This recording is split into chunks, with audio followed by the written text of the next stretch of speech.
Morning, everyone. We're here in Iloilo,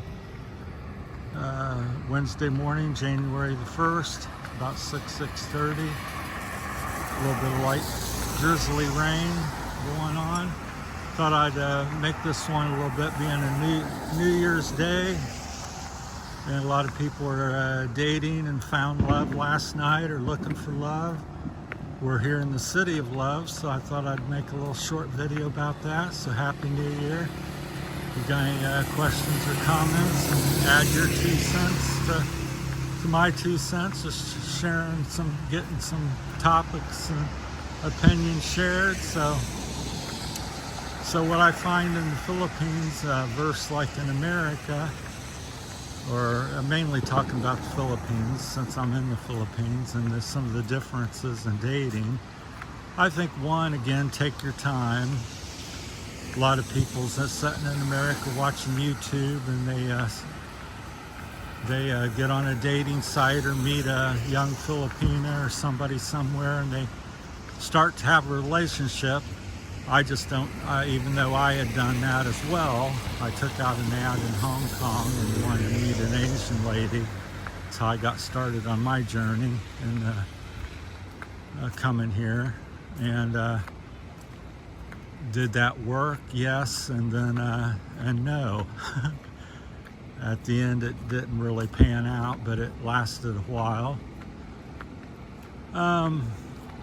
But I would say 75–90% of the time that doesn't work. It lasts about as long until you get here and find out that she's married, or she's got 6 kids and she told you she had none, or she said she was did this or did that. You'll find that a lot of times it's like any place, it's easy to talk and say stuff, but it's a little harder to hide things when you're here and you can go to their house or meet their family or see what they're actually doing versus what they say they're doing, because big difference. So I would say take your time. My advice if you're an expat somewhere is I would, if you want to move or come to visit, definitely come, but come here first. Meeting people here, people are very friendly. I could meet somebody or several people a day here in Iloilo. It's very easy. You walk along the bike trail, you say hi, there's people jogging, biking, walking, going to work. Not so many people right now because it's early and it's the 1st of January, but so I think that part's pretty easy. But I would come here, spend a month or something. You'll easily meet somebody in that time period. Take your time, date them a while, see if everything adds up and jives. Also know what you want. Are you a couch potato? And that's find a fellow couch potato. Do you like to jog or bike? Well, don't find just a pretty girl that just sits there, because there'll be some compatibility issues. My fingers are just so slippery this morning. So that's kind of words of wisdom. I think that works anywhere. Get people. I coined the phrase my friend used to use, is find people that are like-minded.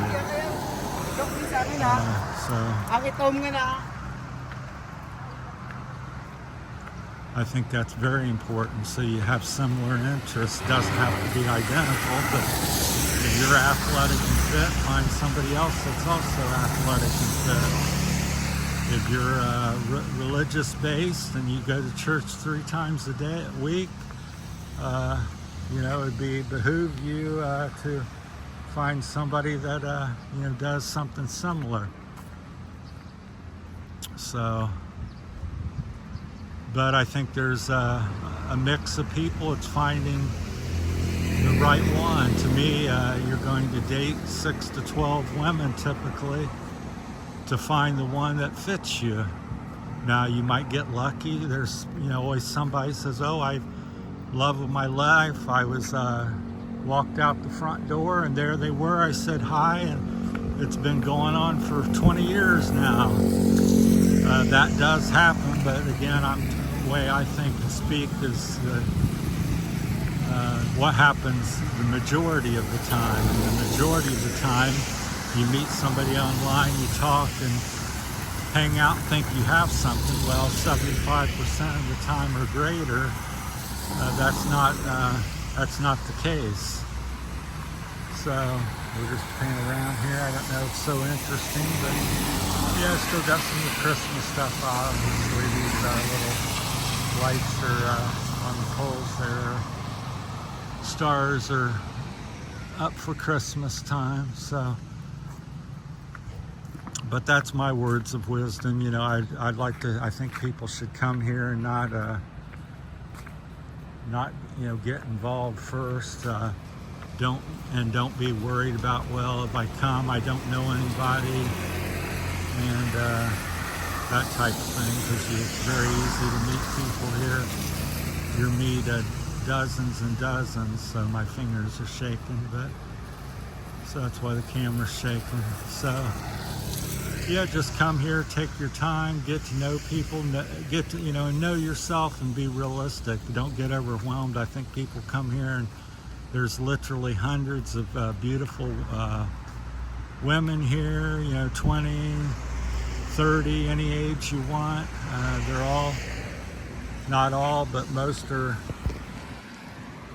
almost dropped the camera, are looking for somebody or willing to date somebody regardless if you're overweight or old or something. Being an expat, and it's a desirable commodity here, so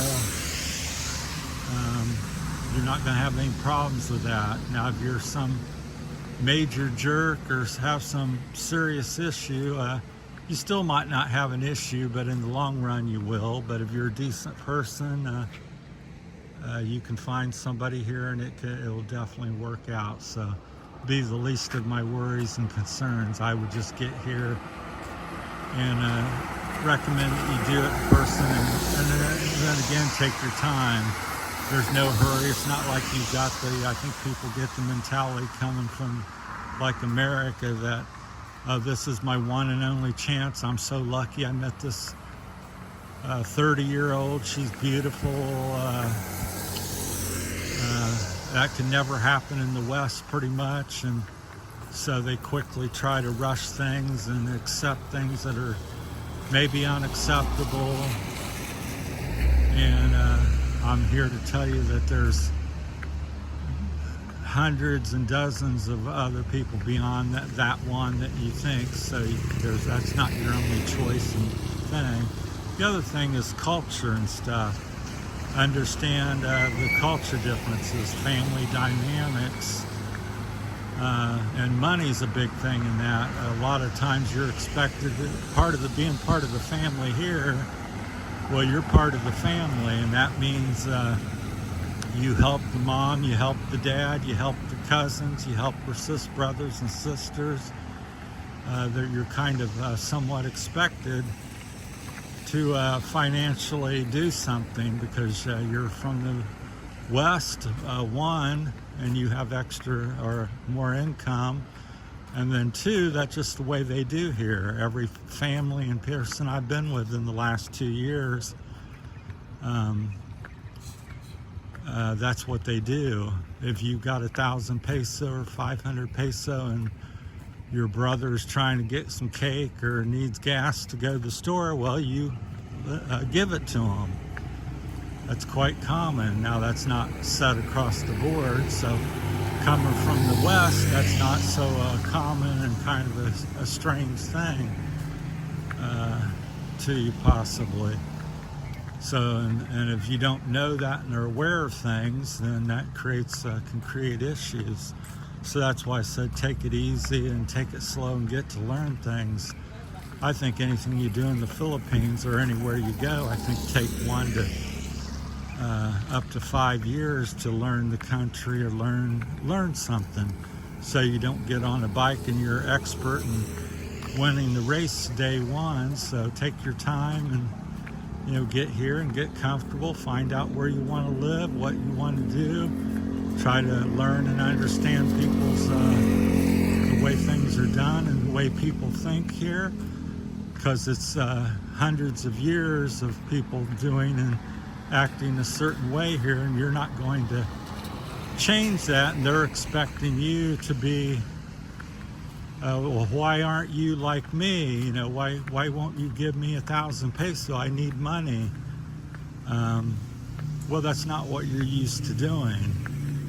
You're used to taking care of yourself and maybe your wife or somebody. You're not used to sending money to the cousin, paying for the burial, and whatever else may goes on, paying for Uncle Tom's medical bill and things like that. So just a lot of variables. I'm not saying anything's good or bad or right or wrong. I'm just saying there's differences. Take the time to learn them. And all I'll say is things take a long time here. And understand that they don't have like divorce here. I heard from my research and watching stuff that first you got to get an annulment, and here in the Philippines, according to this one attorney that I was listening to on, I think online or something, she said that it takes on average 3 to 10 years to get a annulment or divorce here. They call it annulment. I think it's pretty much the same thing. So I understand once you get it, it's something that's big to do and a mess to get out of. So many people never get a divorce here because it just takes years and years, and it costs a lot of money. It takes a long time. So think twice about jumping into something. Also, the kids and stuff. In America, we think, well, kids are expensive, and we don't have so many. Here it's like that you're taught, expected, everybody wants babies, especially if you're American, beautiful Caucasian, baby. And so the preachers and the politicians and the family, it's like, oh, why don't you have babies, sir? Have 6, have 8. Very common. So, and you got to say, well, I'm going to be paying for all these things, and I'm 50, 60, 70 years old. What am I doing? So, but here in the Philippines, the culture is, that's age gap is very common. Having babies at 50, 60 is acceptable. They don't think nothing of it. It's kind of encouraged and acceptable. To me, coming from America, I don't know too many 50, 60-year-olds that want to have kids. Usually that type of stuff's done, 20, 30 years old. So anyhow, that's my time on dating here. So I think there's plenty of opportunity. I find it easy to do. Is it easy to find a good one that's right for you? Not so easy, so that's why I said take your time and be careful. There's lots of pretty faces, and they all say something similar. Yes, yes, yes, and I love you, and they say all the right things. But when it comes down to it, that's not the truth. So, all right, thanks for everything, and Happy New Year, everybody, and I hope that everybody has a good one, and all their New Year's plans and resolutions come true. Thanks for watching. That's it from Terry's Philippine Journey. That's kind of a little bit of my thoughts on dating in the Philippines and things that I've found and done. So you got any questions or comments, jump in and throw them in there, help people out. So this is just my experience from coming from a province for a year and now in Iloilo, so the big city. Thanks for watching. Good morning, and take care. Happy New Year.